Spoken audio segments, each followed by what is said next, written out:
بسم اللہ الرحمن الرحیم۔ السلام علیکم محترم ناظرین، جمعہ کے دن کو تمام دنوں سے افضل اور مبارک سمجھا جاتا ہے۔ اس کے بارے میں بہت سی احادیث موجود ہیں۔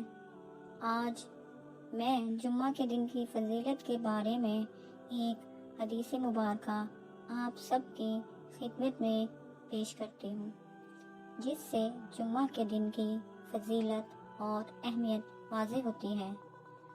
حدیث مبارکہ ہے، نبی کریم صلی اللہ علیہ وسلم نے فرمایا، جو شخص جمعہ کے دن غسل کرے اور خوب اچھی طرح سے پاکی حاصل کرے اور تیل استعمال کرے یا گھر میں موجود جو خوشبو میسر ہو استعمال کرے، پھر نماز جمعہ کے لیے نکلے اور مسجد میں پہنچ کر دو آدمیوں کے درمیان نہ گھسے، پھر جتنی ہو سکے نفل نماز پڑھے اور جب امام خطبہ شروع کرے تو خاموش سنتا رہے، تو اس جمعہ سے لے کر دوسرے جمعہ تک سارے گناہ معاف کر دیے جاتے ہیں۔